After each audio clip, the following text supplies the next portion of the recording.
Benvinguts a aquesta darrera conferència del cicle de la pell de brau que hem estat desenvolupant aquestes setmanes anteriors.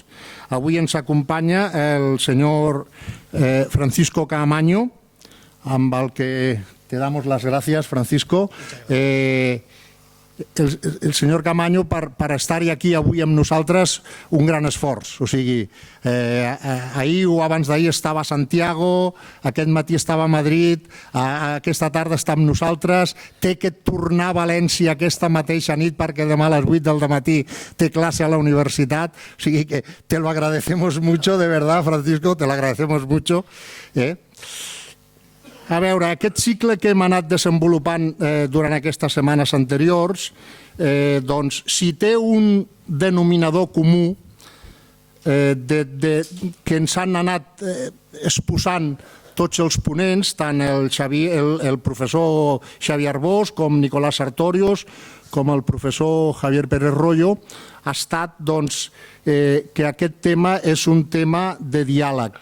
El tema aquest de Catalunya-Espanya, les relacions Catalunya-Espanya és un tema de diàleg, és un tema eminentment polític, és un tema eminentment de negociació, és un tema eminentment de diàleg i de diàleg.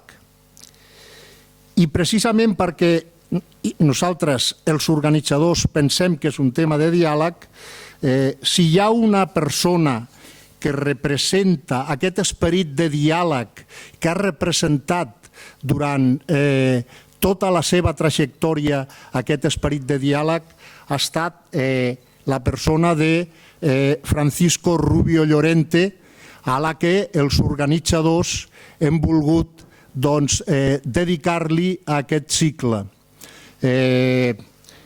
Rubio Llorente, que ens va deixar no fa gaire, doncs ha estat un mestre dels constitucionalistes d'aquest país i per això l'organització pensàvem que per parlar d'aquest cicle tot tenia que estar lligat sota la figura de Francisco Rubio Llorente. En acabar la intervenció del senyor Caamaño, continuarem l'acte amb un petit recordatori sobre Francisco Rubio Llorente. Dir-vos que tot això que ha passat aquestes setmanes, els tres ponents, com el del senyor Caamaño avui, com el resum que farem, doncs tot aquell que estigui interessat en rebre-ho per correu electrònic, a la sortida hi ha unes butlletes que amb el vostre nom i el vostre correu electrònic us ho farem arribar molt gustosament. Si voleu tenir un resum, doncs ja sabeu, ompliu les butlletes. Bé, comencem l'acte amb el senyor Caamaño. Dir-vos que l'acte té que finalitzar l'acte del senyor Caamaño, després continuarem amb l'homenatge a Rubio Llorente, però el senyor Caamaño com a màxim sí o sí a les 19:45 té que sortir d'aquesta sala perquè té un tren a les 8:30 a l'estació de Sants i si no, no és possible. Però nosaltres continuarem. Us ho explico i us demano disculpes perquè hem canviat l'horari. Normalment les conferències han estat a les 7 de la tarda, aquesta vegada són a les 6, hem canviat també que tenim la pressa de que el tren no l'esperarà, si no arriba no l'esperarà, diguéssim, per tant, sí o sí, senyor Caamaño, a les 19:45 tindrà que marxar. Començo...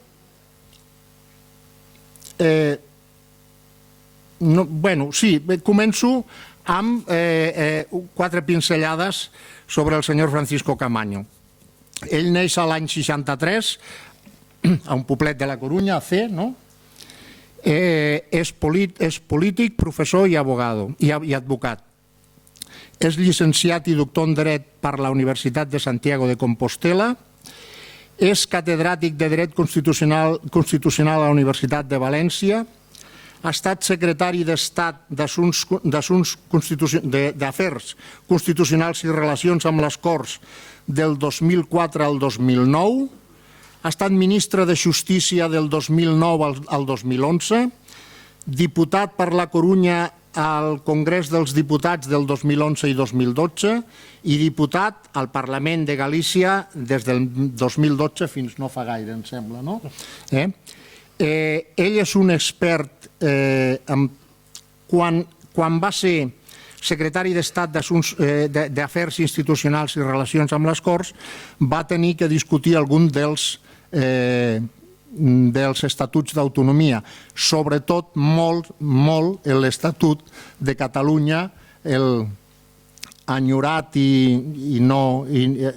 l'enyorat Estatut que d'alguna manera va estar després retallat per el Tribunal Constitucional o suspès en certes parts pel Tribunal Constitucional. Darrerament, el senyor Caamaño ha publicat un llibre dels 7 o 8 o 9 que té sobre democràcia federal, apuntes sobre Espanya. Ja us dona una pista de per on van les històries. Jo voldria, abans de donar-li ja, de que entri amb el motiu del cicle, d'allò de Catalunya-Espanya encara, decirte, Francisco, que aquí hay el maestro Llorente, y sería bueno posiblemente que nos dieras muy brevemente 2 pinceladas de qué opinión tienes de Rubio Llorente, qué representó, o sea... Así lo haré. Y después te hago 3 preguntas, solo 3 yo, para que empieces tu conferencia. Pues para mí es muy difícil hablar siempre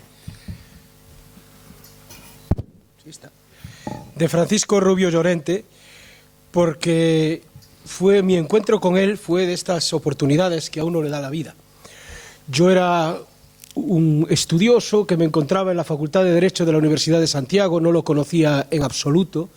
Acababa de hacer mi tesis doctoral y le escribí una carta, él entonces era vicepresidente del Tribunal Constitucional, diciéndole que me gustaría que le echase un vistazo a mi tesis doctoral, que era una tesis doctoral sobre el mandato parlamentario que premió las Cortes Generales en su día, y al poco tiempo, para mi sorpresa, me escribió una carta, como si me conociese de toda la vida, diciéndome que había disfrutado leyendo aquel trabajo porque, entre otras cosas, criticaba muy duramente sentencias que había hecho él de su puño y letra y que después de leerlo, pues que no me faltaba razón en alguna de ellas y que, por tanto, quería conocerme personalmente. Desde aquel día, que ya llovió mucho, tuve el enorme placer de conocer uno de los grandes intelectuales de este país, con una enorme humildad en lo personal, con una inteligencia y una curiosidad permanente y con algo que llevó hasta sus últimos días, la valentía de decir lo que piensa, siempre. Y eso no es fácil. Recuerdo una de nuestras últimas conversaciones, poco antes de ingresar, iba a ser un ingreso ocasional, digamos, pero no salió de él, en el hospital, que me decía, hijo, siempre me llamaba así, dada la diferencia de edad, hablábamos mucho de los temas territoriales específicamente, y recuerdo aquella llamada y me dijo, hijo, tenemos que hablar de quién va a ser el nuevo presidente del gobierno. Estaba en la primera... frustradas las primeras elecciones y había nombres, etcétera, etcétera, pero tengo que ingresar en el hospital y también, de todas formas, tenemos que seguir dándole vueltas al debate territorial, que ya solo quedamos 3, Javier Pérez Royo, yo y tú, que eres la última generación, decía él, ¿no? Y es verdad que es difícil, incluso entre constitucionalistas, hablar con objetividad, con tranquilidad, con valentía acerca de estos temas, y él lo hizo siempre. Era un maestro severo con sus discípulos, absolutamente exigente, pero a la vez era un intelectual generoso que todo lo que tenía lo aportaba a los demás. Y yo quiero felicitar a los organizadores y a esta ciudad por haberse acordado de mi maestro, que creo que ha sido un hombre que durante toda su vida su principal voluntad fue servir a los demás y que ha abierto, ni más ni menos, que toda una escuela de constitucionalistas en un mundo que hay que saber de dónde veníamos, donde no había Constitución, donde no había libertades, donde no había derechos y donde había que convencer a muchos de que era mejor tener libertades y tener derechos que no carecer de ellos. Y él siempre estuvo ahí. Y además su vida fue una vida coherente con su forma de pensar, cosa que no siempre ocurre. Algunos tienen una vida defendiendo unas ideas, pero después, acaban sus días acomodados con otras ideas. Y con la palabra acomodar creo que me explico suficientemente. Gracias, gracias, Francisco.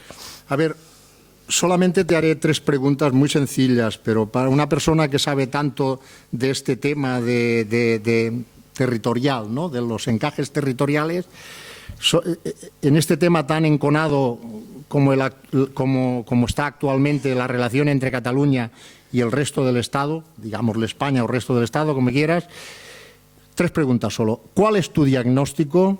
¿Cuáles son tus previsiones? ¿Y cuáles son tus propuestas? Solamente. Seguro que no voy a ser nada original, ¿no? Recuerdo que en una ocasión le preguntaban a Hegel, al famoso filósofo alemán, le decían, bueno, ¿y qué cree que va a pasar después de? Y él decía, yo no soy adivino, soy filósofo y bastante tengo, ¿no? Y esto es el problema de este tipo de preguntas, ¿no? Uno no es adivino y por tanto todo lo que quiere está influido por sus propios deseos personales, por sus propias ideas, y yo soy una persona optimista, profundamente optimista, incluso en situaciones complejas como las que estamos viviendo en este ensamblaje Cataluña-España, y no vamos a hablar de eufemismos con la necesidad de reconstrucción del Estado autonómico. El problema es el problema, no es un problema de hoy, ni tampoco de ayer, siempre hemos tenido, no hemos encontrado, a pesar de todos los años que hemos pasado, la forma de entendernos con cierta capacidad de engrasar nuestra convivencia. Por las razones que sean, o hemos tensionado algunos aspectos innecesariamente, o hemos cometido errores en esos procesos de convivencia de los que después intentaré formular algunos de ellos. Pero yo soy optimista. Y creo además en una cosa muy importante que los españoles deberíamos estar orgullosos de ellos. Cuando digo españoles, por supuesto, también todos los que hemos convivido en el mismo proyecto durante tantos años, todos ellos, gallegos, catalanes, vascos, los españoles, que es nuestro profundo sentimiento de rechazo a lo que es la utilización de la violencia. Hemos aprendido a lo largo de generaciones en nuestros padres y en nuestros abuelos lo duro que es no saber hablar. Y creo que si algo tenemos los españoles de hoy en día es una enorme capacidad de hablar, aunque algunos quieren hacerse los sordos permanentes. Pero ganaremos los que tenemos capacidad de hablar. Habrá sonetones y habrá elementos para hacer oír al que no quiere escuchar. Y si lo intentamos todos juntos, oirán, unos y otros. Y ese es quizá el primero de los ejercicios de razón que debemos tener, perseverar en que los que no quieren oír acaben oyendo y después de oír hablando. Y estoy convencido que lo vamos a conseguir entre todos. Estoy también convencido que es preferible buscar arreglos de convivencia que no rupturas, siempre lo he pensado. Porque además, a diferencia de lo que ocurre en relaciones individuales, donde la ruptura es otra oportunidad en una pareja, las rupturas de convivencia, cuando se trata de comunidades, de sociedades, producen complejidades distintas. Siempre hay minorías y mayorías, siempre hay afectos, siempre hay amistades, siempre hay elementos que se derrumban. Y lo hemos visto en Europa, no hace tanto, en procesos bastante terribles, además mediatizados por la violencia. Aún sin violencia, las rupturas yo creo que solo generan pérdidas en lugar de sinergias. Y si podemos buscar fórmulas con el trabajo de todos para entendernos, para hablar y para algo de dejarnos ya de viejos debates, y de eso hablaré un poco si me lo permitís después, y de viejas casi manías que vienen desde el 19, y construir nuestra convivencia sobre principios un poco distintos.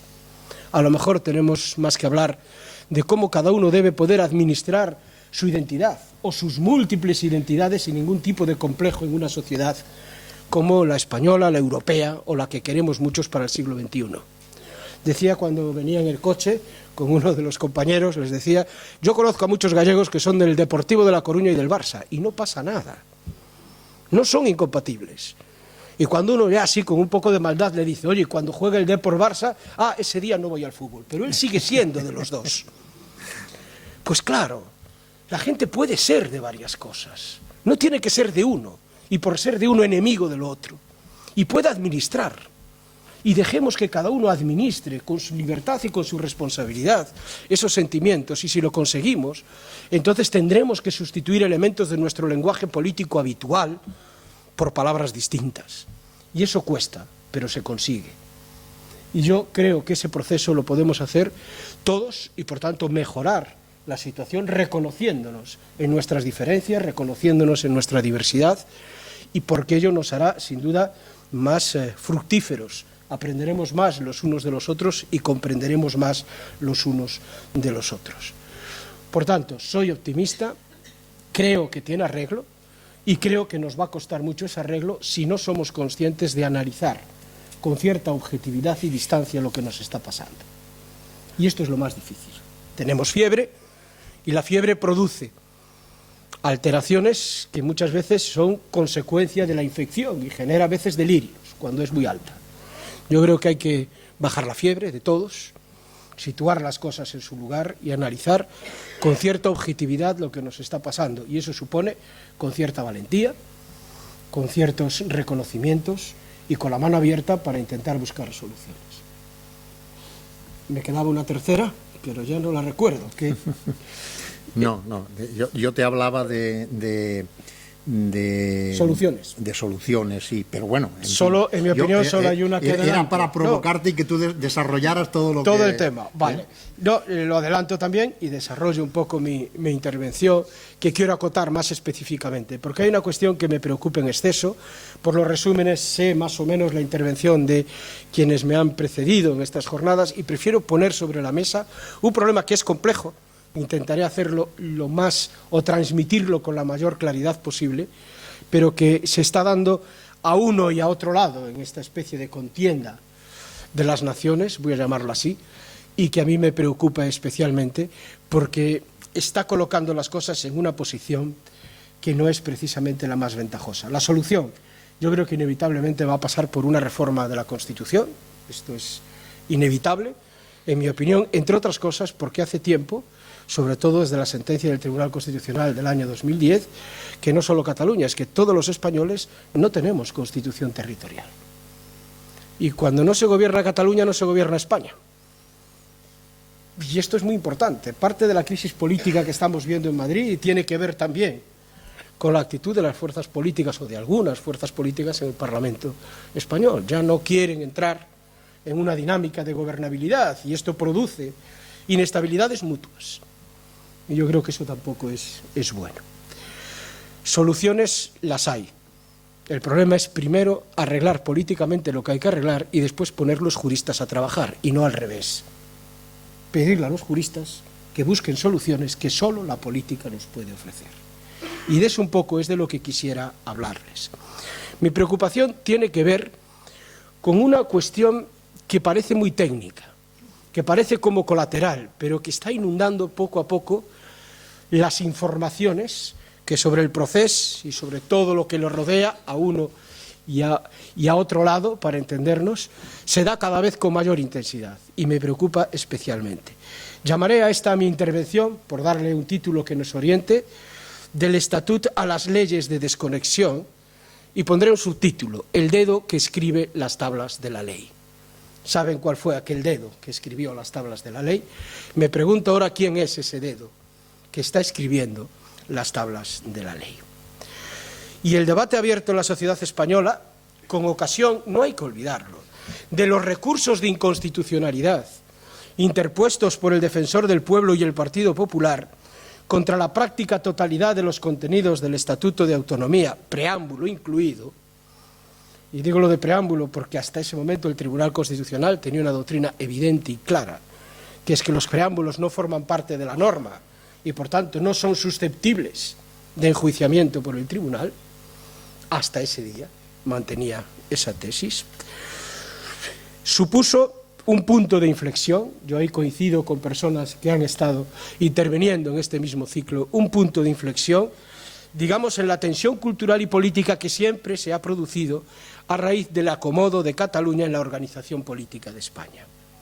Esta situación, para algunos de no retorno, puede analizarse desde múltiples y diversas perspectivas y ser objeto también de no menos y variadas conclusiones. Sin embargo, en mi opinión, presenta algunas características que la diferencian nítidamente de otros momentos parecidos o pretendidamente asimilables de nuestra historia. Y además ofrece aspectos novedosos porque existen circunstancias que solamente ahora se están dando en el siglo XXI y en la España del siglo XXI. No parece discutible, desde esta perspectiva, en primer lugar, que esa tensión, digamos, de alta intensidad que se está dando, se ha producido por primera vez en nuestra historia en el seno de una España democrática. Por tanto, no es más de lo mismo, ni una secuencia de lo de siempre. Es algo distinto. Nos ocurre en una sociedad libre, nos ocurre en una sociedad democrática. Creo que esto no es cuestionable. Otra cosa será la calidad del sistema político, si es mejor o no es peor, pero que España es una democracia homologable a otras democracias, con sus pros y contras. No hace falta tener a un Donald Trump para ser democracia. Pues efectivamente, con sus pros y contras, estamos, yo creo que en ese club, tristemente bastante limitado, de los países que disfrutan, porque así lo han conseguido sus ciudadanos, un sistema democrático. Se olvida con bastante facilidad, por eso insisto en ello, que la democracia y los valores que la encarnan son un bien manifiestamente escaso en la historia política y constitucional de España. A veces parece que España siempre ha sido un Estado democrático, que desde que hay España hay democracia. Y tristemente España no pasa de los 45 años de democracia, aunque su historia, como nos recuerda a menudo el actual presidente del Gobierno, es larguísima. Será larguísima, pero no es, desgraciadamente, una historia de democracia. Es otra historia, pero no una historia de libertades y de derechos, con sus elementos importantes, adaptada a los momentos y adaptada a los tiempos. Pero insisto, no es una historia democrática.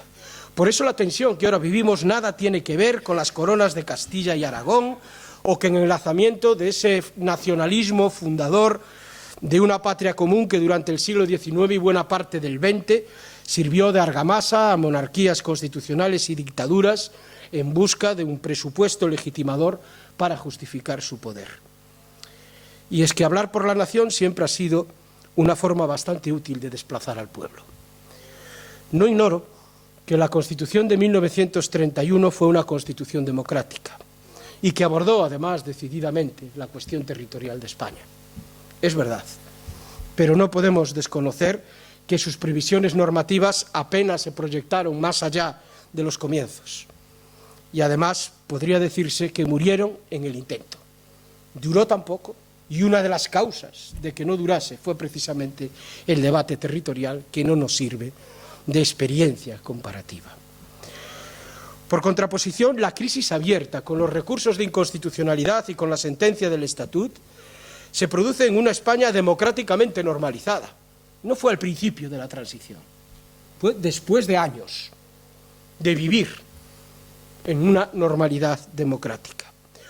Una España con un modelo territorial, el llamado Estado de las Autonomías, ampliamente desarrollado, con sus virtudes y sus defectos, integrada además en una organización supranacional a la que hemos transferido parcelas muy significativas de poder o de soberanía en términos clásicos, que es la Unión Europea. Y otro dato importante, en una España en la que se ha renovado sociológica y políticamente la generación constituyente. Todos estos son elementos que hacen que lo que vivamos hoy no se parezca, en mi opinión, a lo que podíamos haber vivido en otros tiempos.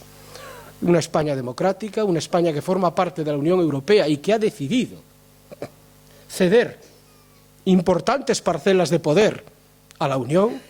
Ya no hablo de la política monetaria, o de la política medioambiental, o de la política pesquera, o de la política minera. Casi todas las grandes políticas se están decidiendo hoy en la Unión Europea. Por tanto, parece que deberíamos tener mayor tranquilidad interna en los repartos de poder y en la convivencia política, pero estamos dispuestos a dar más Europa que a dársenos internamente a las comunidades autónomas o a los pueblos que forman parte de España. Y esta es otra paradoja. Y en segundo lugar, o en tercer lugar, la generación constituyente se fue sustituyendo por una nueva generación, y es con esta nueva generación donde, curiosamente, el conflicto se produce o se aviva. El impacto que sin duda tuvo la entrada de España en la Unión Europea fue muy infravalorado. Fue un impacto importante sobre el modelo que había diseñado la Constitución. La Constitución solo tenía una cláusula general que era como una aspiración. Algún día estaremos en Europa, todos queremos entrar en Europa, digamos algo por si ese deseo se cumple. Y así fue. Pero no éramos conscientes del impacto que ese deseo podía tener sobre el título 8º de nuestra Constitución, sobre esa parte que distribuye el poder entre el Estado y las comunidades autónomas. Y a partir del momento que España entra en la Unión Europea se produce un efecto bastante importante, que es que el vaciado de competencias, la transferencia de poderes de España a la Unión Europea, quien pierde más poderes no es el Estado central, son las comunidades autónomas. Pero quien gestiona y decide políticamente ese proceso es el Estado central, porque la Comunidad Europea es una comunidad de Estados, no de órganos subestatales. Y claro, el Estado hace lo que todo buen Estado haría, aprovechando el pisuerga de Europa, pues recentraliza algunos tipos de decisiones y saca del ámbito autonómico procesos diciendo o utilizando la disculpa de Europa. Es que ya no puede ser así porque la política de aguas, hay una nueva directiva del agua que obliga a... Es Europa, no es que yo quiera, es Europa.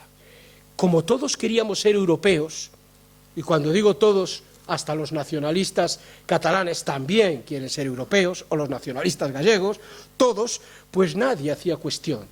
Europa era un interlocutor neutro, válido para la cesión de todos estos procesos de poder. De hecho, si se fijan ustedes desde hace un tiempo en las elecciones autonómicas españolas, desde el 2010, desde la sentencia del Tribunal Constitucional, esto ya es así, ya nadie reivindica competencias para su comunidad. Lo habitual en las elecciones autonómicas es que hiciese la pregunta: usted, presidente, no ha conseguido ninguna competencia más para esta comunidad autónoma. Ese debate ya ha desaparecido. Solo nos interesa si ha gestionado mejor, si ha gestionado peor, si es más de derechas, si es más de izquierdas, si ha paseado o no ha paseado con no sé quién, si tiene amistades peligrosas o no tiene amistades peligrosas, pero si ha traído más competencias para la comunidad autónoma o no, eso es algo que ya no preocupa a los electorados, ni siquiera tampoco a la clase política, lo tiene como silenciado. Y es síntoma de que algo no va bien. Teníamos un debate en torno a la competencia muy fuerte, y de repente ese debate en torno a las competencias ha desaparecido. Pero además de la cuestión europea, tenemos otro importante que es nuestra propia Constitución. Y por tanto hay que poner las cartas abiertamente sobre la mesa. La transición política ha pasado, tenemos un cambio de generación desde el año 77, 78 hasta la actualidad. Y ha pasado durante todo ese tiempo la Constitución de manera inalterada. 2 reformas, sí, pero bueno, 2 reformas mínimas sobre asuntos polémicos, uno de ellos, que fue el del 135, y el primero fue el artículo 13 para permitir que los ciudadanos comunitarios pudiesen presentarse a las elecciones municipales o como alcalde o como concejales. 2 puntos muy estrechos, muy puntuales en todo caso y muy limitados.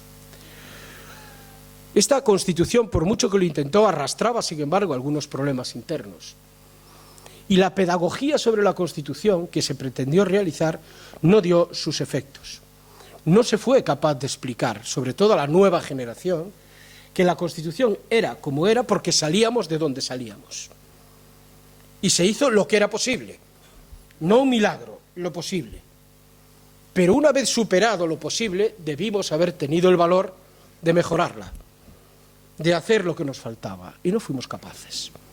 Y eso alentó un cierto discurso acerca de los defectos de la Constitución que los conecta con el momento en que se hizo, olvidando los contextos históricos. Y de ahí viene esto de se hizo una Constitución con una monarquía impuesta, se hizo una Constitución que ya daba por hecho y aceptados los tratados Iglesia-Estado y el concordato con la Santa Sede, se hizo una Constitución, pues sí, se hizo la Constitución que se pudo hacer, pero que nos ha servido para transitar de una dictadura a una democracia como la que tenemos hoy, homologable a cualquier otra. En otros países, sin embargo, estos elementos se han podido justificar muchísimo mejor. La gran Constitución, la que siempre se pone de ejemplo de un Estado democrático, la Constitución de los Estados Unidos, antigua, estable, la referencia para cualquier constitucionalista. Lo que no se dice nunca de ella es que solamente era una Constitución para las colonias del Este, porque el Oeste estaba por descubrir. Y que era una Constitución para todos, pero los indios, que eran la mayoría de los pobladores, no pintaban absolutamente nada. Eran 4 europeos que habían llegado a los Estados Unidos quienes estaban haciendo una Constitución para sí. Y este elemento histórico de una Constitución hecha no para un continente como es los Estados Unidos, sino para una zona limitada, porque cuando se aprueba la Constitución de los Estados Unidos, California es española. Todas estas cosas se nos van las referencias. Y por tanto, la gran mayoría nadie cuestiona la legitimidad democrática de ese texto constitucional. Han sido capaces de explicarlo. Nosotros hemos sido incapaces de explicar que los defectos que tiene son defectos de contexto. Quizá porque quienes hicieron la Constitución tenían miedo a volver a tocarla. Sabía de los equilibrios que había en ella. Y quienes ya no la hicieron se encontraron con la imposibilidad de la propia Constitución para cambiarla. Los de la generación constituyente tenían el recuerdo de la historia y por tanto pensaban, es mejor esto que no andar jugando con la Constitución, que una vez que se abre veremos a dónde nos lleva. Y sin embargo los que estaban dispuestos, que es más la generación actual, a poder cambiarla, se encuentran que tiene una cláusula que la hace muy difícil de cambiar.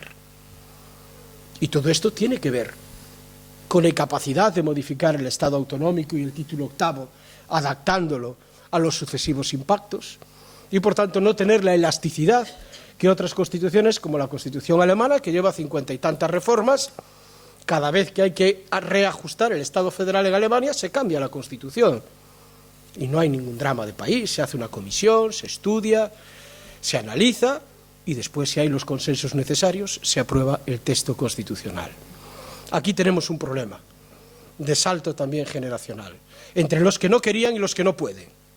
Y esto se ve en la política española actual y en las reivindicaciones que tenemos en esa política. Ambos problemas se han podido conjugar durante un tiempo, mientras el intérprete de la Constitución, y cuando digo intérprete de la Constitución, lo digo en sentido muy técnico, no estoy pensando en el Tribunal Constitucional o solo en él, el primer intérprete de la Constitución es quien hace la ley. Es el primero, interpreta la Constitución y desarrollando la Constitución hace una ley. Sea un Parlamento autonómico, sea el Parlamento del Estado. Son los primeros intérpretes. Después, si hay conflictos, hay un segundo intérprete que tiene la última palabra. Porque alguien tiene que ser el árbitro. Sencillamente por eso, no porque sea el más listo, porque toda sociedad necesita tener un árbitro. Cuando hay problemas, cuando hay confrontaciones, y todos admitimos el criterio del árbitro. A veces acierta, a veces no acierta, pero sin árbitro no hay partido de fútbol, no hay reglas del juego. Pues en los estados constitucionales también. Alguien interpreta las reglas del juego y después hay un árbitro que es el que va resolviéndolo. Mientras ese intérprete último fue el Tribunal Constitucional, fue interpretando la ley poco a poco y fue siendo aceptado por unos y por otros, fuimos saliendo al paso de las imposibilidades de la reforma.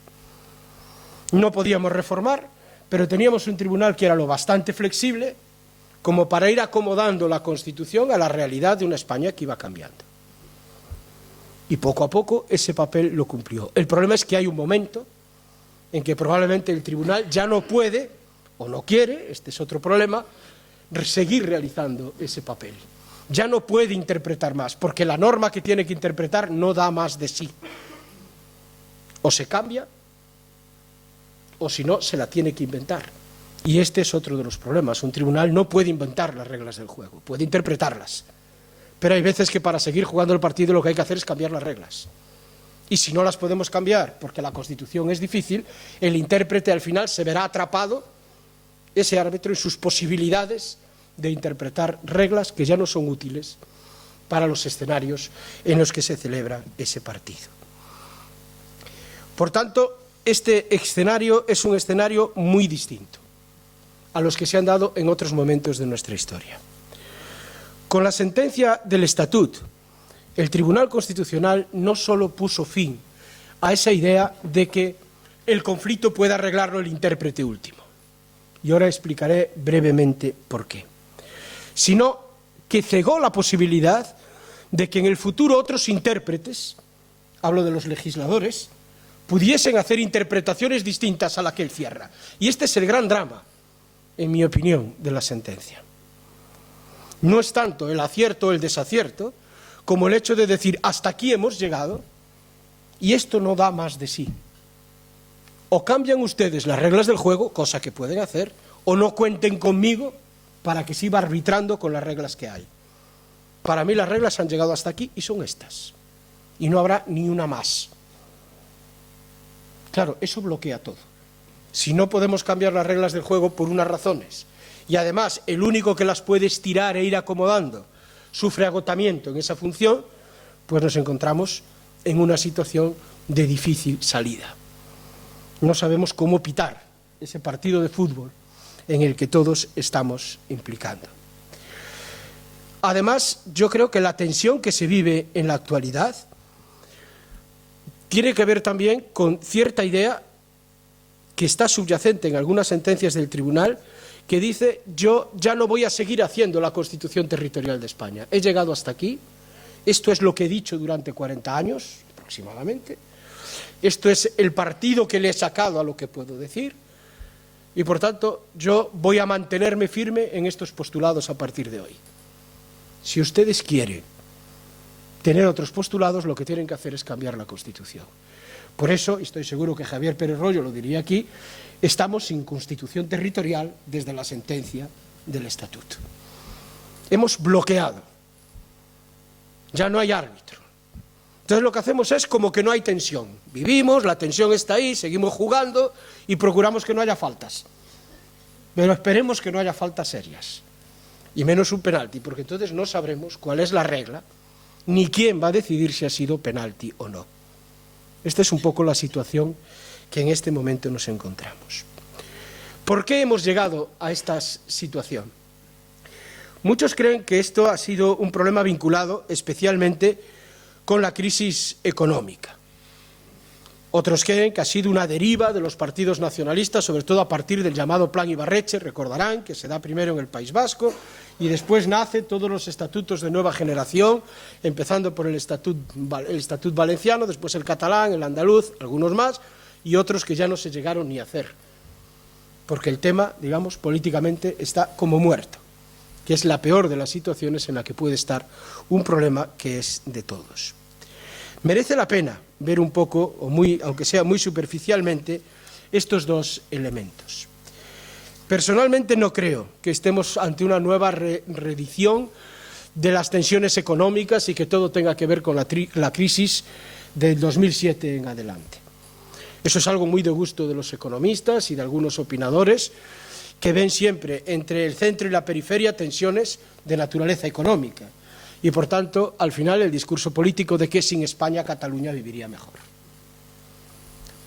Bueno, algo puede haber, sin duda, siempre las crisis ayudan a determinados movimientos sociales, pero sería ingenuo pensar que solamente es eso.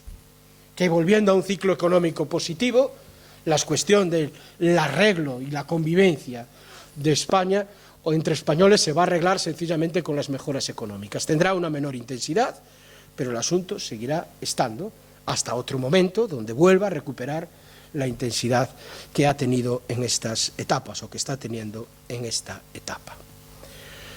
Y aquí es donde aparecen nuevas singularidades.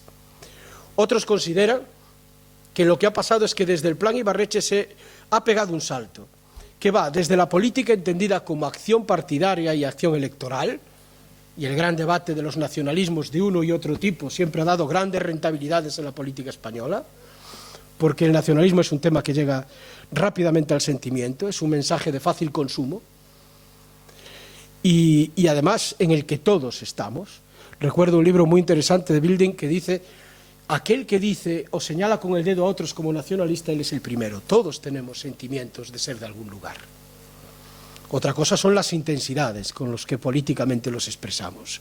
Y como todos tenemos esos sentimientos, el nacionalismo es un elemento muy rápido de transmisión política. Muy importante, como lo es la cultura o los afectos culturales.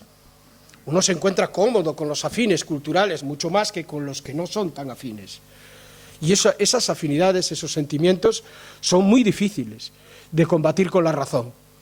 Y la política tiene mucho de pasión, y tiene mucho de sentimiento, y tiene mucho de rabias, y tiene mucho de contenciones. Y por tanto es muy difícil combatir la política desde afuera. Pues bien, cosas de estas también han ocurrido, pero se ha saltado del plano de los partidos y del lenguaje de las elecciones, siempre excesivo cuando hay elecciones, al plano de las instituciones. El primer paso quizá fue el Plan Ibarretxe, cuando el Parlamento Vasco, con su presidente a la cabeza, decide presentar una suerte de estatuto de Estado asociado, por decirlo de alguna manera, al Estado español, que fue rechazado por las Cortes Generales. Sin embargo, en el caso catalán, el asunto fue, en mi opinión, completamente distinto. El Estatut de Cataluña no se hace con la vocación de hacer un estatuto contrario a la Constitución, cosa que el Plan Ibarretxe sí tenía. Era un estatuto deliberadamente. Así también, cuando se les dijo que no, pues se diluyó él solo. Por el contrario, el Parlamento de Cataluña, los ciudadanos de Cataluña, sus representantes trabajaron por hacer un estatuto dentro de la Constitución, en los límites de la Constitución, llevándolo al límite, sí, pero en los límites. Podríamos decir que querían un estatuto en el límite de los límites, apurando al máximo el problema, la cuestión de hasta dónde la Constitución lo permite. Para ilustrar lo que me preocupa y para explicarlo, y voy centrándome ya en el tema realmente importante, porque si no sería todo demasiado largo y demasiado complejo, intentaré utilizar una expresión que tomo de un maravilloso libro de Jacques Derrida que se llama Fuerza de Ley y tiene un subtítulo que a veces pasa muy desapercibido. El libro se llama Fuerza de Ley y después en un pequeño subtítulo dice El fundamento místico de la autoridad. Él reconoce en el libro que toma esta idea del fundamento místico de la autoridad de una obra de Montaigne que dice una frase que dice, y la leo literalmente, la tengo aquí, dice así: las leyes mantienen su crédito no porque sean justas, sino porque son leyes. Es el fundamento místico de la autoridad, no tienen otro. El que las obedece porque son justas, no las obedece justamente por lo que debe obedecerlas. Ya sé que parece un poco lioso la expresión, pero lo podríamos decir de otra manera, como lo hizo pasado el tiempo Carl Schmitt, que fue de la manera siguiente: quien cumple la ley, aquella persona que cumple una ley porque la estima justa, no está actuando con arreglo a la ley, sino que está actuando con arreglo a su conciencia, que es una cosa distinta. Quien considera que una ley es justa no necesita la ley, actúa con arreglo a su sentido de justicia. ¿Ven la diferencia, no? Por tanto, respetamos la ley por otra cosa, no porque sea justa, porque para eso no la necesitaríamos. Y lo que se pregunta Jacques Derrida es ¿por qué respetamos la ley? ¿Qué es lo que hace que la respetemos aunque no sea justa? Esta es la gran pregunta. Carl Schmitt, un hombre de una ideología bastante distante o muy distante a la mía, pero que hay que reconocerlo su inteligencia, añadía una cosa más. Decía: no cabe confundir la lucha por la justicia con la lucha por el derecho. La primera es interminable, lo que es justo, lo que es injusto y conduce a la guerra. Solo quien lucha por el derecho procura la paz.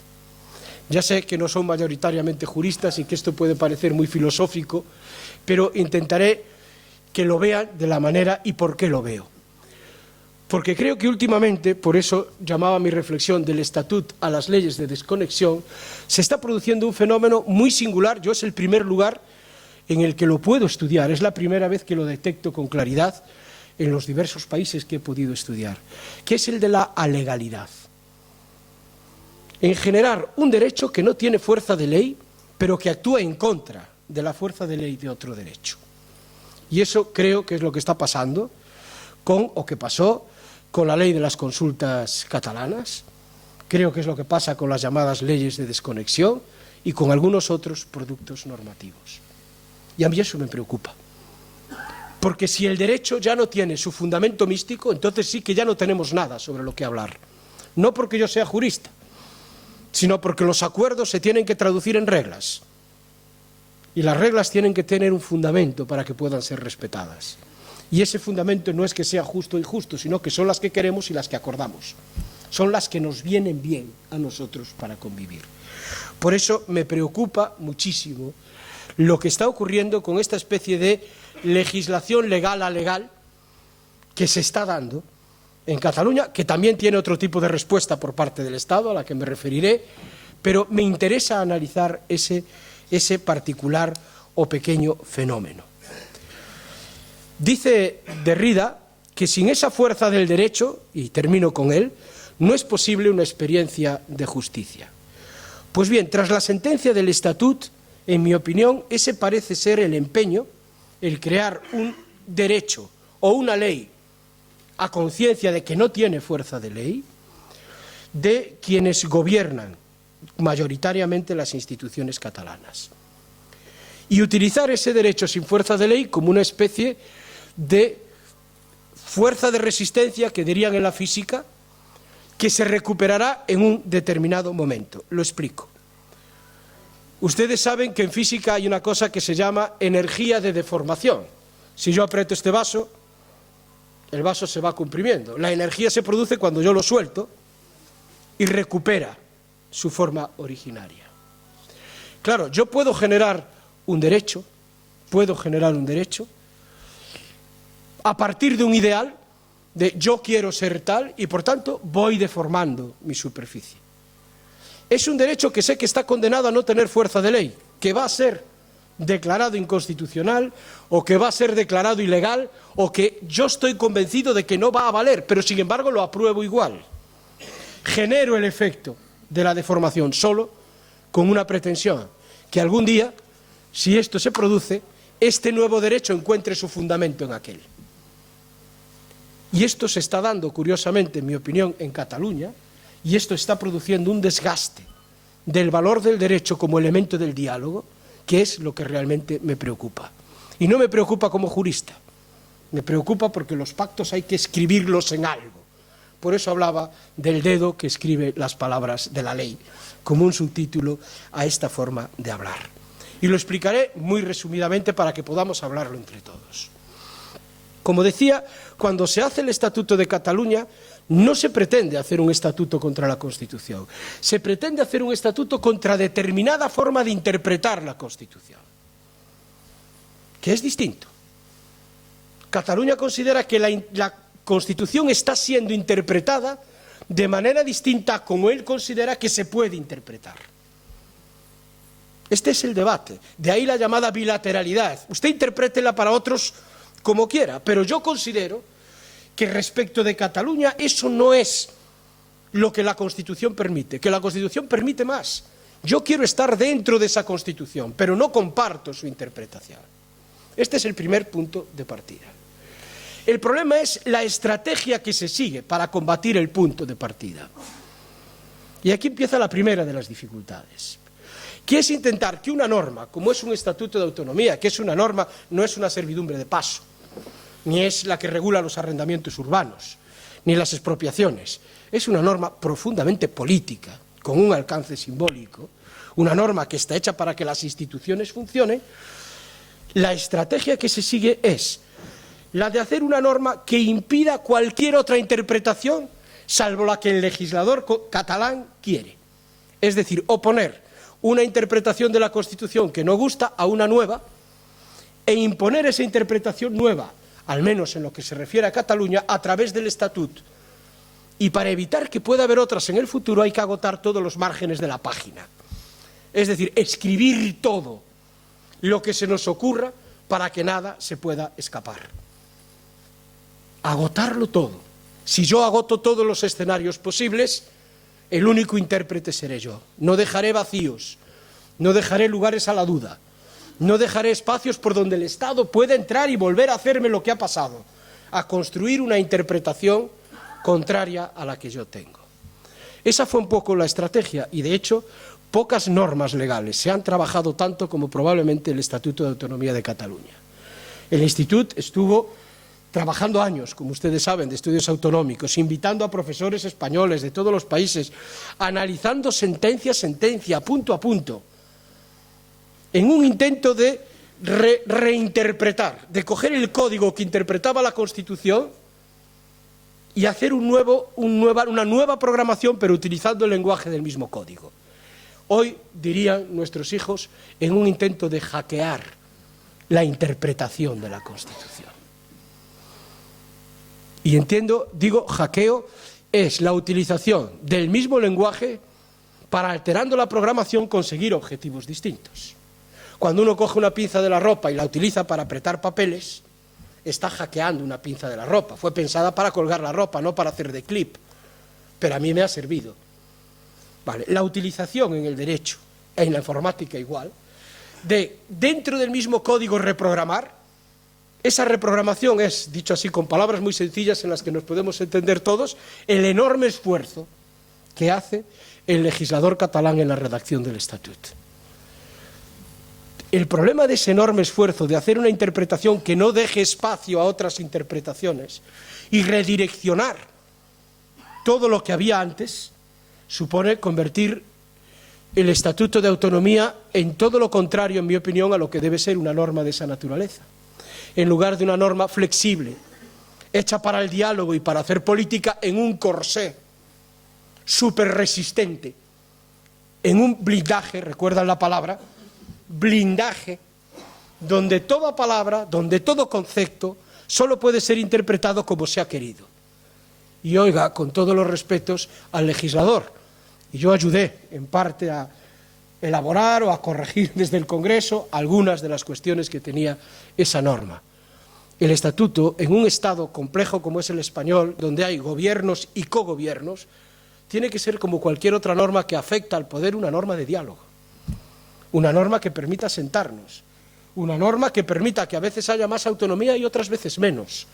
Los sistemas políticos respiran y a veces son más centralistas y a veces son menos, porque depende de las situaciones económicas, de las coyunturas sociales, de cómo esté la Unión Europea, si existe o no amenazas exteriores, en fin, todo esto hace que los estados federales, no solo el español, a veces graviten más hacia el centro y otras veces cedan muchos más poderes a la periferia. Ese es el modo de respirar de los estados donde hay diversidad interna. Es su modo de ser.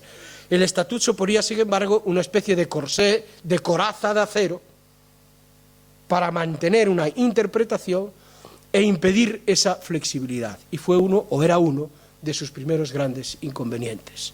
No dejaba espacio para poder explicarlo, para poder decir, persigue esto, pero hay otras opciones para entenderlo. De ahí el tamaño de ese Estatut se pasó de un texto muy breve, como ustedes saben, a un texto muy extenso, porque se intentaba, como digo, aprovechar todos los márgenes. ¿Y qué es lo que hizo el Tribunal Constitucional? Y esto es lo preocupante. Porque si vemos la sentencia con detenimiento, inconstitucional, son algunas cosas, más bien pocas. Lo duro de esa sentencia es que es una sentencia interpretativa. Es decir, coge la interpretación hecha por Cataluña y vuelve a recodificarla. Me explico ahora. Desmonta la interpretación utilizando nuevamente el mismo código y la misma fuente que es la Constitución.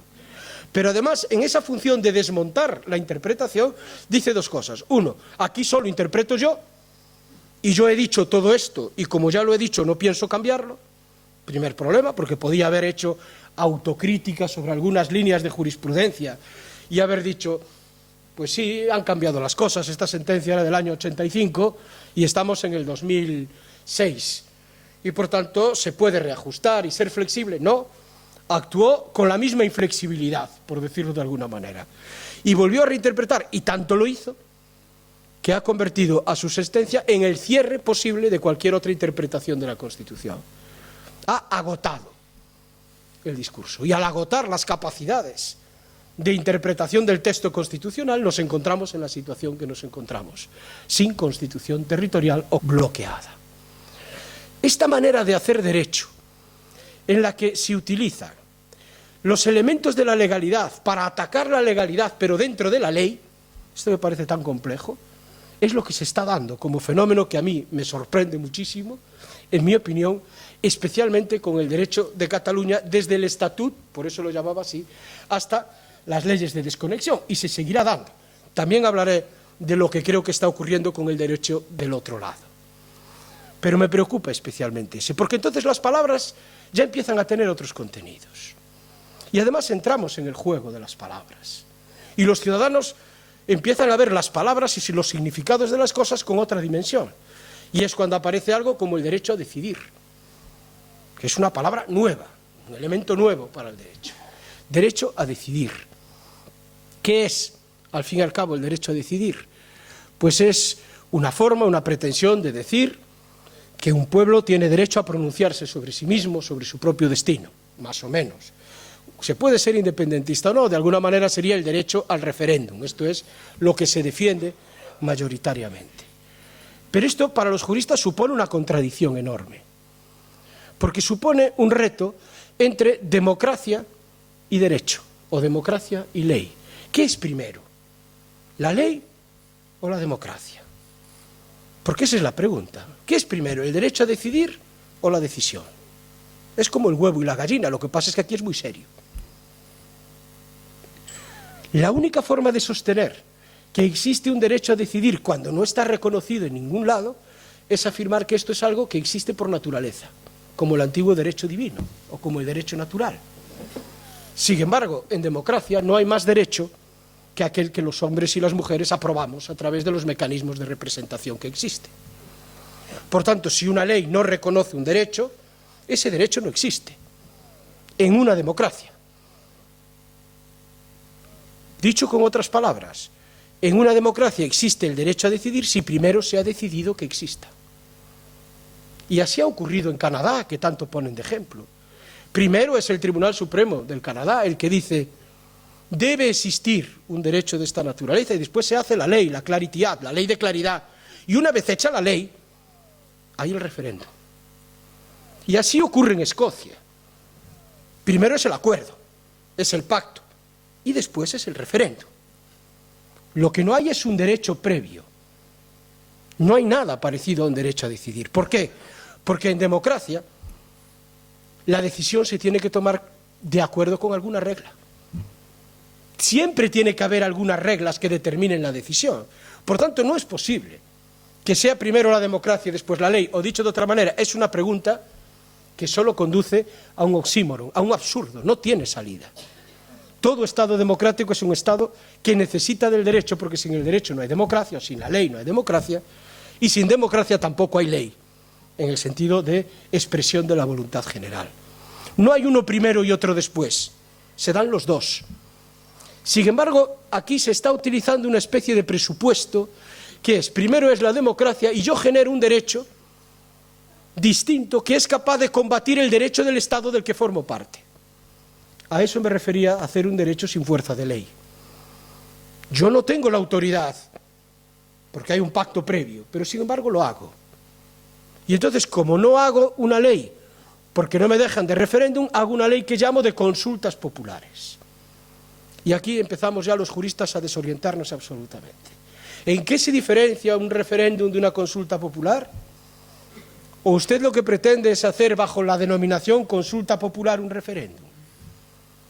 Y empezamos todos los ciudadanos a volvernos locos ya con exquisiteces. De que un referéndum es esto, pero no es esto, una consulta popular es esto, pero no es esto.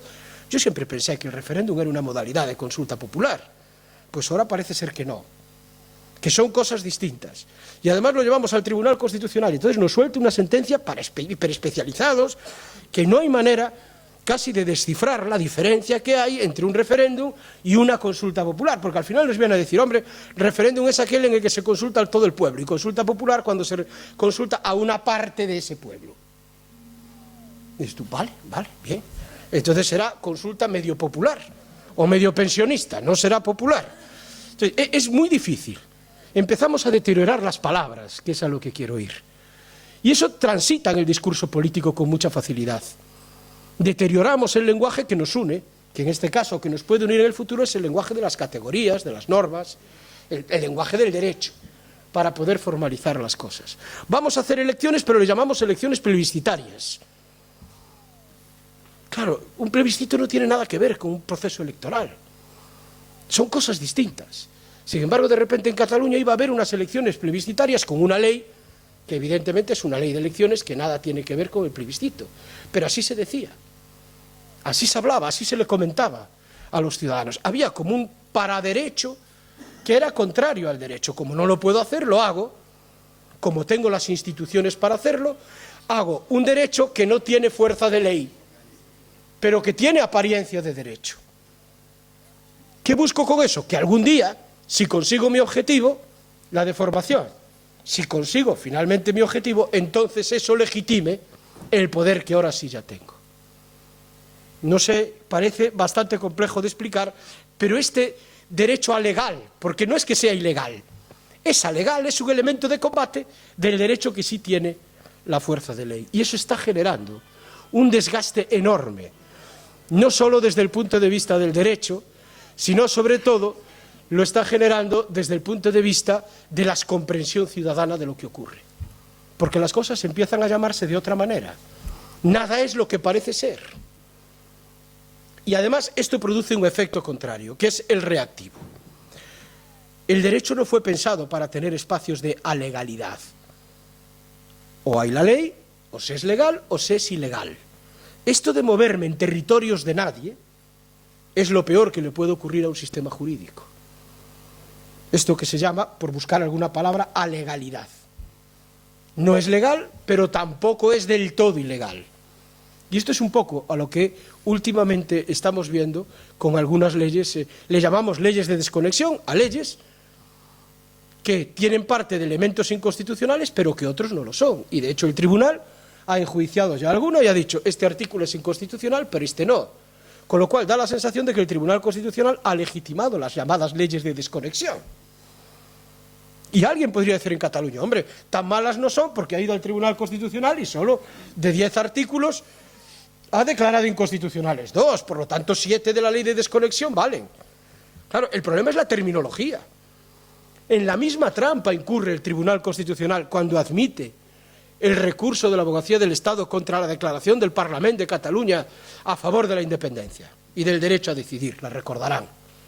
Quien cae en la trampa es el tribunal. Una resolución política nunca es una resolución jurídica. Y el tribunal no debió entrar a lo que es una declaración política del Parlamento catalán.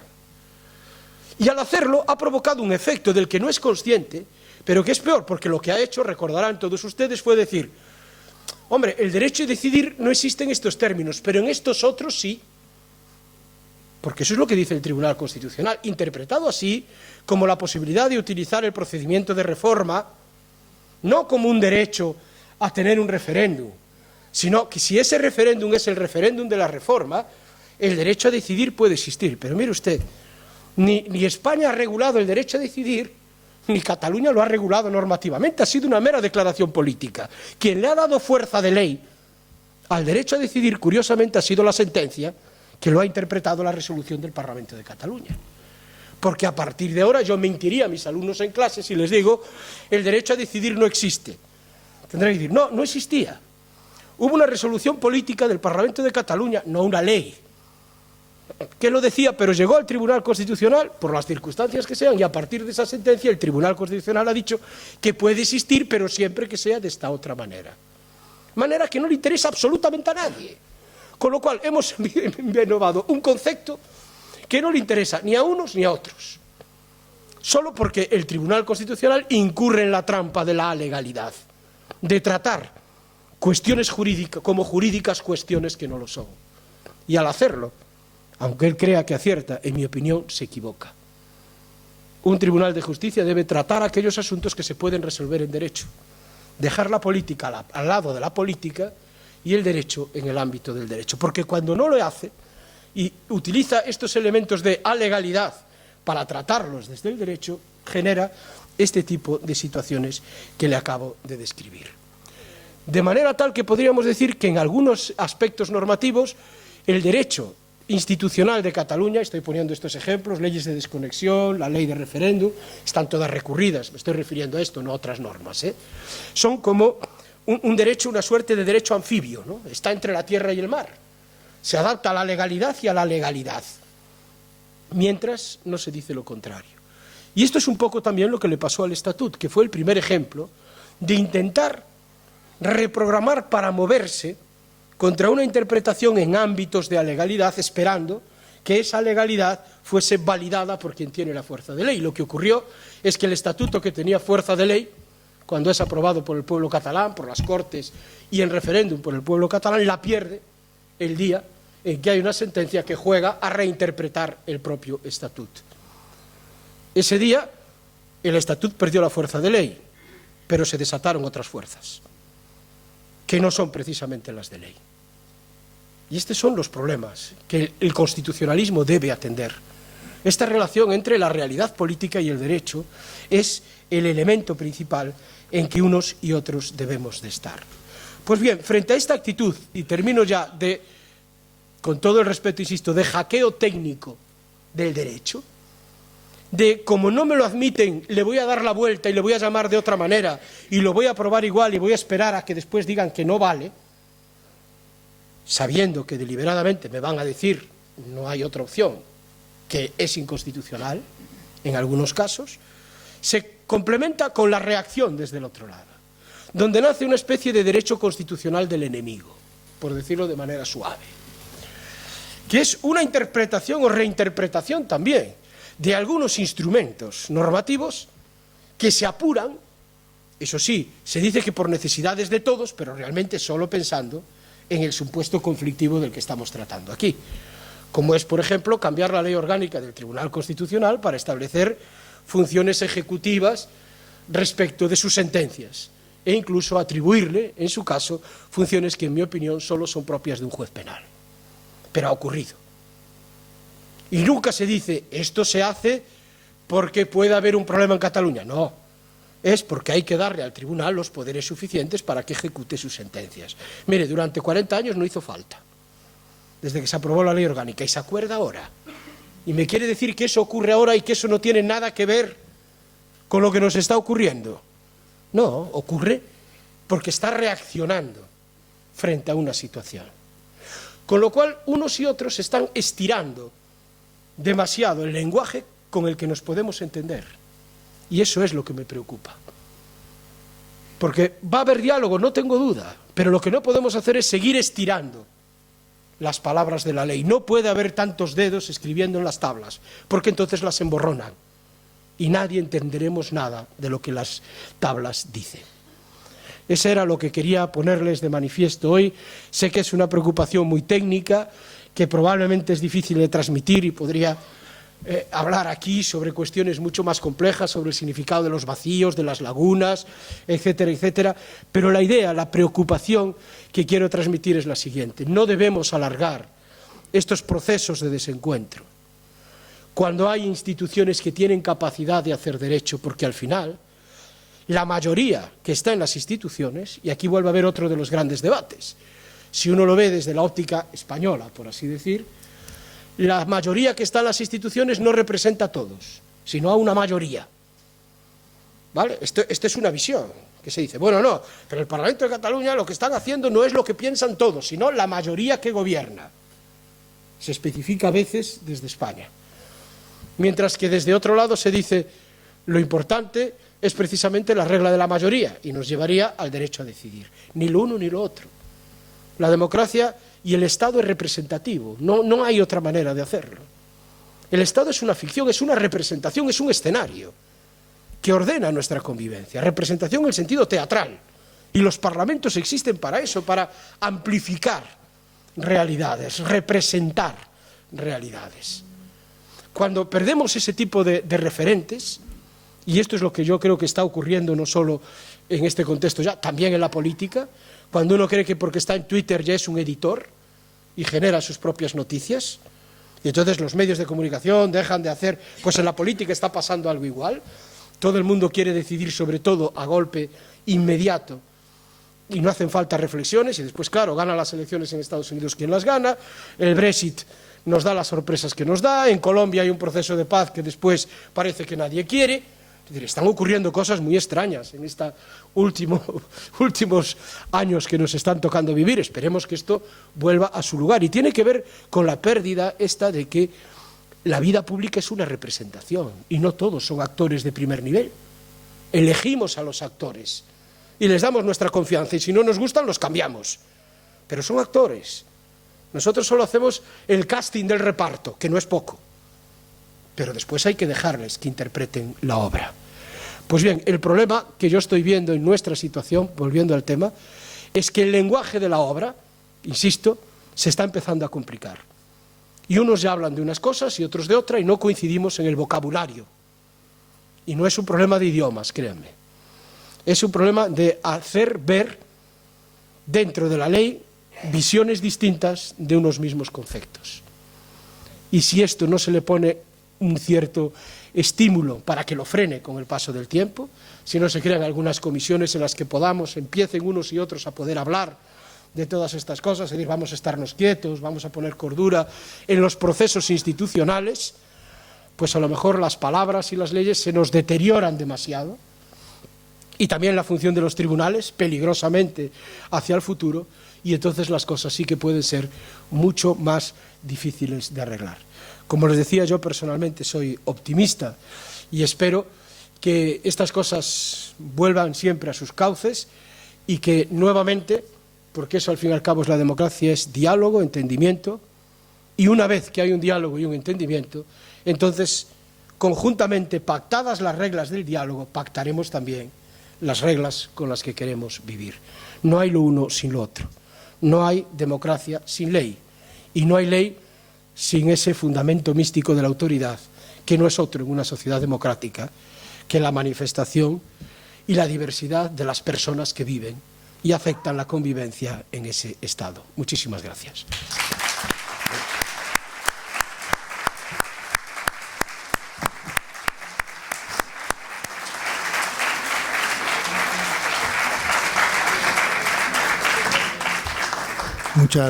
Muchas gracias, señor Camaño, por esta exposición tan rica y tan profunda que nos da mucho que pensar a partir de ahora.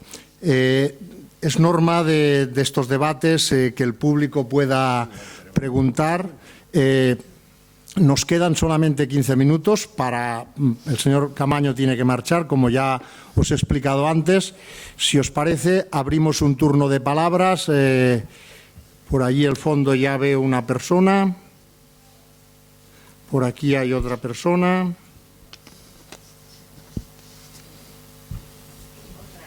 Otra persona por aquí. ¿Quién más? ¿Alguien más? Un primer turno. Después, si hay tiempo, abriremos un segundo. Otra persona por aquí. I el que us demano és que sigueu molt ràpids amb les vostres preguntes, o sigui, no tingueu la tentació de fer discursos, perquè si no, no donarà temps només que intervenir 3 o 4 persones. Aida, allà al fons, el primer senyor. Sí, profesor Camaño, 2 cuestiones muy breves. Primera, se contrapone legitimidad a legalidad. He querido entender lo que usted ha dicho, pero quiero saber qué opina usted. ¿Qué es prevalente, la legalidad democrática o la legitimidad democrática?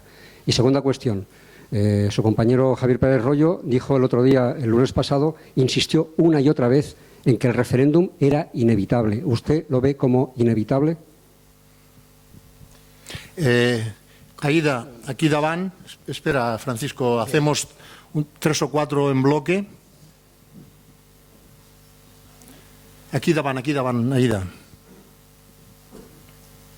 Hola y gracias por la charla, pero ¿no consideras que mientras sea electoralmente rentable que las 2 posturas estas que ahora son irrenunciables vaya dando resultados positivos? ¿No? ¿Va a acabar esto? No sé si o hay que esperar al choque de trenes, porque es evidente que tanto por un lado como el otro, en los 2 extremos, es muy rentable electoralmente. No hace falta entrar en detalles que representa el PP, ¿no?, desde la postura de la inmovilidad, y que representa los independentismos.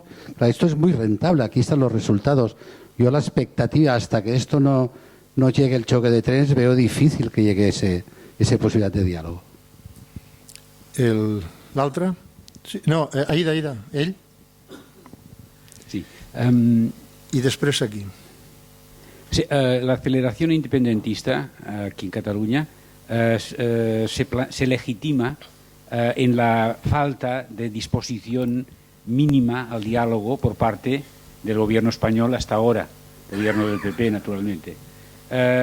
¿Es imaginable en esa nueva etapa sin mayoría absoluta un cambio en este sentido? En este sentido no es tanto una pregunta al jurista como al político, ¿no? A la Mercè.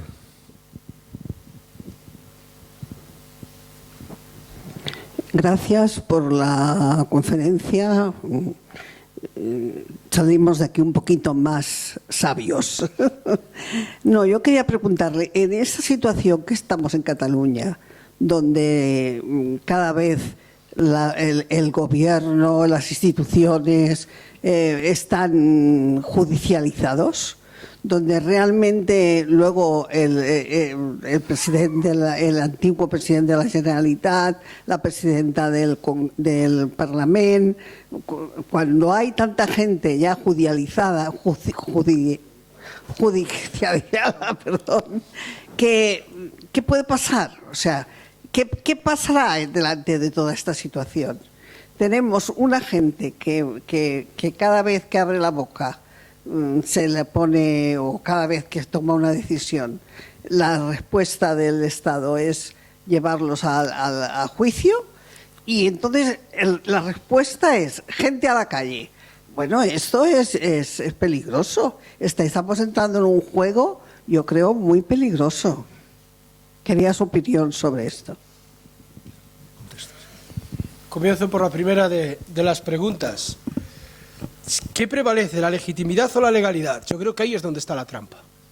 No hay legalidad sin legitimidad, ni hay legitimidad sin legalidad. Este es el problema del huevo y la gallina. Y esta es la gran trampa. ¿Qué es primero la democracia? Solo cuando hay democracia hay derecho. Es que, mire, no puede haber democracia sin derecho. Porque si no hay normas que determinen cuál es la voluntad de la mayoría, no sabemos cuál es. Y segundo, no se debe confundir nunca la regla de la mayoría con la democracia, que es otro de los problemas. La democracia es un conjunto de valores y de principios. La regla de la mayoría es sencillamente quien tiene más decide. Pero eso no discute que por tener más no sea tiránica. Es decir, también existe la tiranía de la mayoría. Una sociedad democrática es aquella que combate la tiranía de la mayoría, que establece equilibrios y salvaguardas para que las minorías también sean escuchadas en los procesos de decisión. Lo cual no quiere decir que tengan que tener la razón, sino que sean oídas, que sean escuchadas, que formen parte del debate público, que tengan sus espacios en la vida de la comunidad. ¿Para qué? Para que quien hoy tenga la mayoría, mañana la pueda perder y después la pueda tener otro y después la vuelva a tener. Eso es la democracia. Los recambios, los ciclos, las alteraciones. Por eso decir que prevalece la legitimidad o la legalidad es siempre una pregunta falsa. Las dos existen a la vez. Por eso el Estado es un producto artificial. Es un producto que no existe en la naturaleza. El Estado es un elemento puramente artificial que nos hemos dado para ordenar nuestra convivencia. Es un artificio. Por eso nos representa. No existe como tal, lo representan personas, pero el artificio que está detrás es una construcción que no existe en la naturaleza. Por eso queremos que el Estado funcione democráticamente, es decir, que las decisiones del Estado sean las decisiones que adopte una mayoría, pero una mayoría con respeto a las minorías. Y ese es el papel de los derechos fundamentales de los que tanto hablamos. Los derechos fundamentales son importantes en una sociedad democrática y sin ellos no hay democracia, porque es la única forma en que una sola persona pueda ganar a la mayoría. Es la posibilidad de que alguien que tiene una creencia religiosa distinta a la de la mayoría vea respetada su creencia religiosa. O su ideario político, libertad ideológica. O es una minoría racial y la única forma de poder verse respetado en sus derechos es porque hay un derecho fundamental que dice que queda prohibida toda forma de discriminación por razón de raza. Esos son normas antidemocráticas, dicho así, pero son los valores de la democracia. Por tanto, la democracia no es la regla de la mayoría. como algunos quieren hacer creer y juegan con ella. Por eso cuando se dice es que las instituciones de Cataluña no representan a todos los catalanes, tiene una parte de verdad, pero también una parte de mentira. Pero son las instituciones que están elegidas por un sistema que es el legitimado y están allí los que mayoritariamente quieren, al menos en un sistema electoral y votado, los catalanes. Eso no quiere decir que por tener la mayoría puedas disponer sobre el todo siempre. Debes de ser consciente de tu responsabilidad y de que en democracia también hay los límites que vienen de los derechos y de las libertades de los otros. Estos equilibrios es lo que se pretende con un juego de palabras muy sencillo romper. Primero la democracia, primero decidir y después las normas. No, es que para decidir tenemos que tener normas. ¿Quiénes deciden? ¿Cómo decidimos? ¿De qué manera lo hacemos? ¿Cómo va a haber un derecho a decidir antes de las normas sobre cómo vamos a decidir? Es imposible. Las dos cosas, en su caso, existirán conjuntamente. Y si no existen, es que no nos las hemos dado. Es que la sociedad democrática no se las ha dado. Por tanto, si una sociedad democrática no se ha dado a sí mismo el derecho, antes nos lo daban los reyes absolutos o nos lo daba la divinidad. Pero hace tiempo que eso lo hemos superado y el único derecho que reconocemos como válido es el que nos damos nosotros, votando a nuestros representantes y aprobando las leyes. La siguiente pregunta era sobre si es inevitable que haya o no un referéndum. Y como decía al principio, yo no tengo la capacidad de adivinar el futuro, pero es cierto que tarde o temprano esta cuestión va a estar siempre encima de la mesa. Podríamos decirlo de otra manera, va a ser muy difícil que cualquier presidente de Cataluña pueda llegar a Madrid y no lleve en lugar de un pan un referéndum bajo el brazo. Y va a ser muy difícil porque tiene que volver a Cataluña. Y por tanto eso se va a dar y habrá que ver cómo gestionamos con valentía esas situaciones, cómo lo hacemos, de qué manera, qué reglas establecemos, porque eso es muy importante. ¿Lo vamos a decidir a mitad y mitad para que nos pase como el Brexit? Vamos a establecer una mayoría, en su caso, más consistente. Entonces, ¿cuál? ¿El 55, el 60, el 65? Porque, insisto, la democracia no es la regla de la mayoría. ¿Quién va a hacer la pregunta? La van a hacer aquí, se va a hacer en Madrid. ¿Qué ocurre si se celebra el referéndum? ¿Qué consecuencias va a tener? ¿Vamos a celebrar uno cada año o vamos a celebrar uno, por ejemplo, cada generación, cada 25 años? De todas estas cosas es de lo que se debiera hablar, más allá de si se convoca o no el referéndum después. Pero tengamos escenarios razonables y lugares de encuentro para, si en su caso hace falta, después activarlo. Vuelvo a poner el ejemplo del Brexit. Han ganado por muy poco unos. ¿Y ahora qué ocurre con los que están en desacuerdo con la decisión que se tomó? No vale, como los niños pequeños en el patio, ¿no? Trampas, no vale, esto no es serio en una sociedad. Y es que yo creo que hay decisiones, como son las que afectan a la integridad de un Estado, que no se pueden jugar, dirían los teóricos de la ciencia política, en juegos de suma cero, que el que gana se lo lleva todo. Esto es más difícil, que el que gane, gana, y otros pierden, porque pierden todos, también los que ganan. Esto es una sociedad, esto es una realidad muy compleja. Y por tanto, si hay que conocer la voluntad y de esa voluntad tener consecuencias, habrá que tener mayorías que no puede ser la mitad más uno. Y esto es sobre lo que habría que hablar en el caso de tener que ir a un referéndum, que si no es y no queda otra opción, habrá que tenerlo. Mi posición, como está puesta por escrito, no tengo un problema en resumirla, es que para ir a un referéndum sería necesario, en primer lugar, y aquí discrepaba de mi maestro Francisco Rubio Llorente, modificar primero el artículo 90 de la Constitución. La Constitución no ha previsto un referéndum en el que solo pueden votar una parte de los ciudadanos de España. No pasa nada, la Constitución se cambia, además sería una reforma por el procedimiento, digamos, fácil, no como el del 135, con que haya una mayoría en el Parlamento, se puede hacer. Y yo creo que si eso se hace, no para decir, ¿cabe un referéndum sobre la secesión? Ninguna Constitución debe de tener. Eso es como en el matrimonio, en el momento de firmar el matrimonio, ya poner la cláusula de divorcio dentro, ¿no? Y por si acaso, cada año que nos casamos hoy, cada año los viernes, vamos a repensar a ver si nos interesa. Eso no está. Eso no forma parte de la lógica de una Constitución. La Constitución está hecha para crear algo, no para autodestruirse, y por tanto no lo prevé. Pero sí se puede tener un referéndum sobre el nivel de satisfacción de una comunidad autónoma en relación con Hay formas de establecerlo. Pero lo importante no sería eso. Por tanto, podríamos cambiar la Constitución, hacer un nuevo procedimiento de referéndum y cambiar la ley que regula las distintas modalidades de referéndum. Lo importante es qué ponemos al regular esa modalidad de referéndum. Y a lo mejor habría más acuerdo del que algunos creen.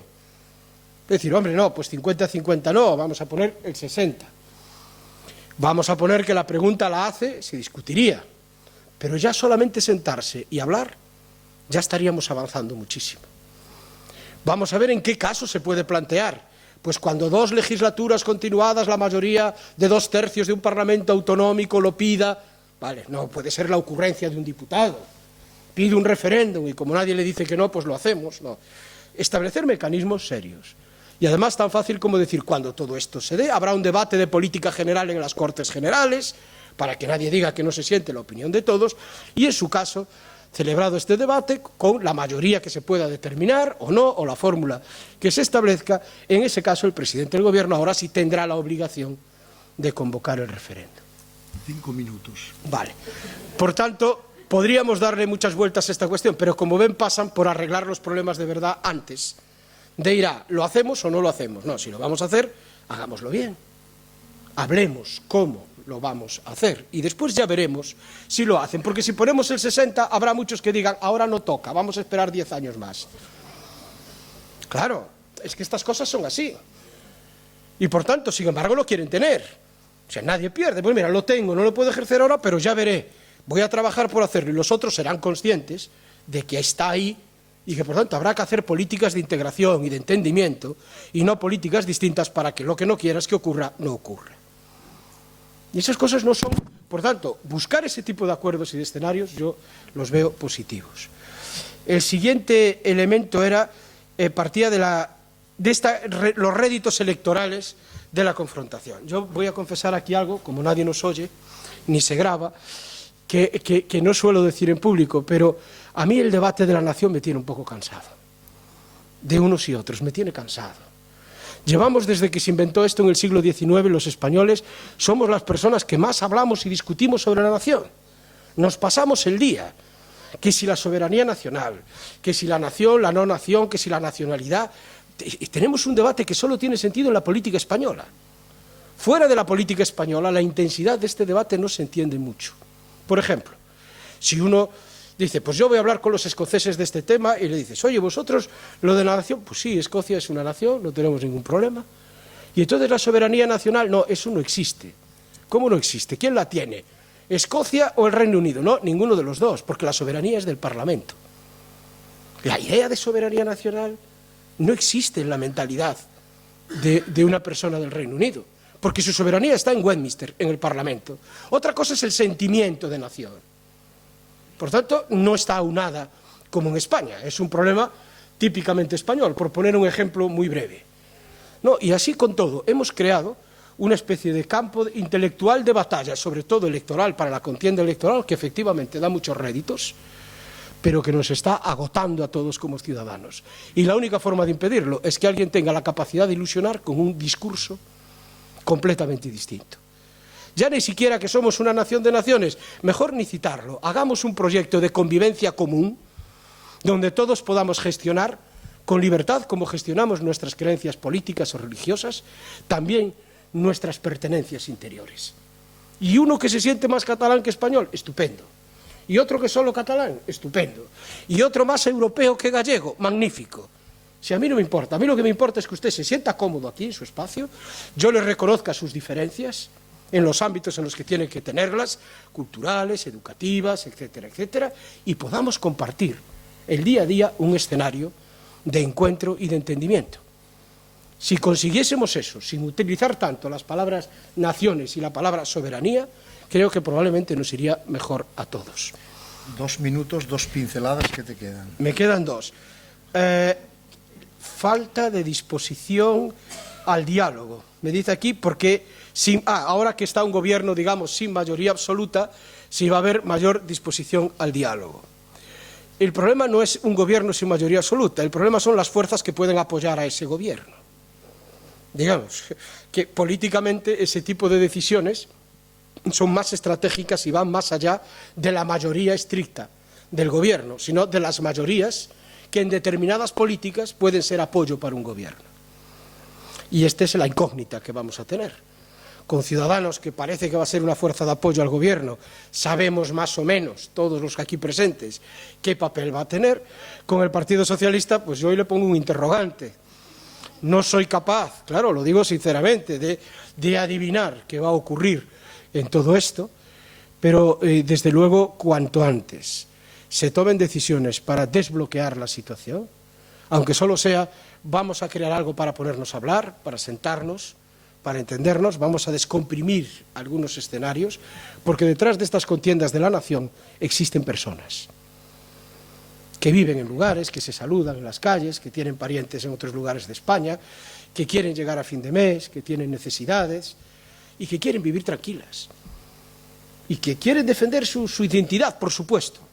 A mí me cuesta mucho, a veces en Galicia me tienen por un nacionalista radical, por supuesto, muchas personas como gallego y tal, y a pesar de que los gallegos, como no tenemos al menos una gran mayoría esta cosa de querer irnos, pues nos tratan con más tranquilidad en algunos lugares, ¿no?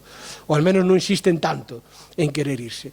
Pero no es un problema de cómo uno se identifique o cómo uno se sienta, porque hay espacio para sentirnos e identificarnos como queremos. Si somos capaces de integrar a personas de culturas tan diversas, como que nunca tuvieron o no tuvieron mucho que ver con nosotros, de países asiáticos, de África, y somos capaces de convivir con ellos, ¿cómo no vamos a ser capaces de convivir entre nosotros? Por tanto, necesitamos cambiar el discurso, olvidarnos tanto de la palabra nación y de la soberanía, y empezar a hablar de la convivencia, de la democracia, de una comunidad justa, de cómo queremos realmente vivir y hacerlo mejor. Y por último, se me preguntaba sobre la judicialización. Pues nada bueno puede venir de la judicialización de la política. Nunca puede venir nada bueno. Quien comete un delito, sin duda, debe de responder por él, sea quien sea. Yo en eso estoy absolutamente de acuerdo. Y hay que dejar a veces que los tribunales realicen su trabajo y determinen si hay delito o no lo hay delito a la vista de las pruebas, pero intentar criminalizar, ya no digo judicializar, sino criminalizar la política nunca es una buena forma de empezar ningún tipo de diálogo. Si no se tiene claridad sobre las cosas, de que se ha cometido un delito y las circunstancias de ese delito son evidentes y claras, porque ha robado, porque ha violado, porque ha cometido un tal, cuando no se tiene claro, llevar la política a los tribunales no es lo más acertado, en mi opinión. No es lo más acertado. Antes bien, debieran abrirse otras vías, porque ni el derecho está para crear héroes ni para crear mártires. Ninguna de las dos cosas. El derecho está para resolver conflictos, no para ser él un elemento más de conflicto. Gracias, Francisco Camaño. Estaríamos bastante más, pero no puedes. No puedes porque con Renfe no tenemos influencias con Renfe. Muchas gracias. Muchas gracias.